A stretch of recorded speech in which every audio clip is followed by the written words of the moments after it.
Hi, I'm Molly, and this is Physics 2212 Lab 3.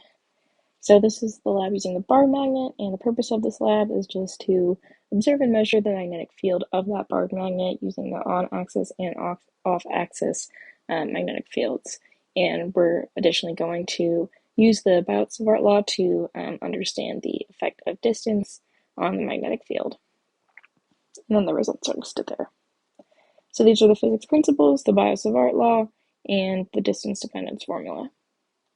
Our model is that the magnet bar is treated as a magnetic dipole with the field coming out of the north end and going into the south end. The system is the bar magnet and the surroundings is the earth. So this is our experiment setup with the initial conditions being a constant magnetic field of the bar and the earth. And then the procedure is we're going to use a mobile app magnetometer and then move the phone in a perpendicular way as well as on axis to get those two different values. So we're just going to use that and measure those values and then linearize those values using a graph. So this is that data and that data on a graph. This is for the on-axis values. We plugged in all of those values and then we're given a graph of the linearized values using the natural log. And then this is the data for the off-axis field as well. So we observed that when the magnometer was moved farther from the magnet bar, the meter showed a non-zero field in the x direction, and then when it was moved closer, the x component increases.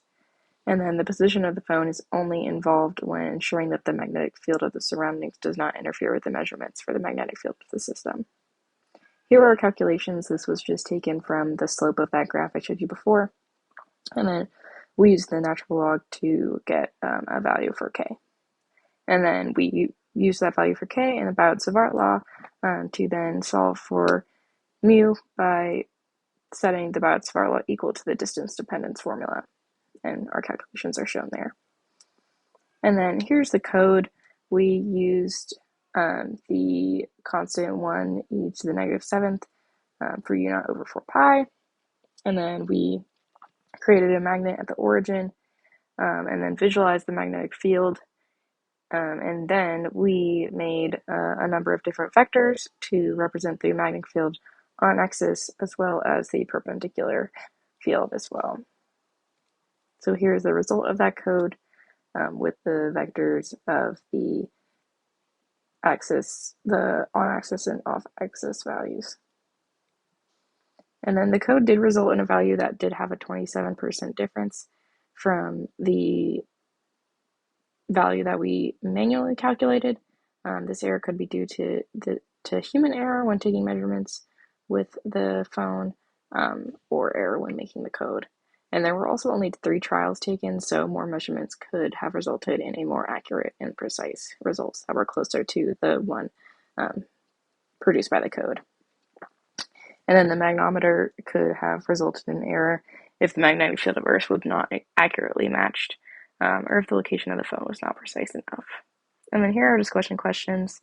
For the first one, if we hadn't oriented our experience to compensate for magnetic north, how would the results have changed? So the magnetic north contributes to the magnetic field of both the C and Y components, and not accounting for this would have resulted in different and inaccurate magnetic field observations. And then the second question, if we were to stick two diagonal magnets together and run the experiment again, how would we expect this to differ? And we would see that the measured difference for each field would decrease because the magnetic field follows the law of superpositions, and when they're combined, the magnitude of the magnetic field would increase. And then our final conclusions, the Biot-Savart law and the distance dependence formula can be used together to determine the characteristics of magnetic field of a bar magnet, and bar magnets are an accurate model for a magnetic dipole. Distance is a contributing factor in magnetic field strength, and these values are inversely proportional.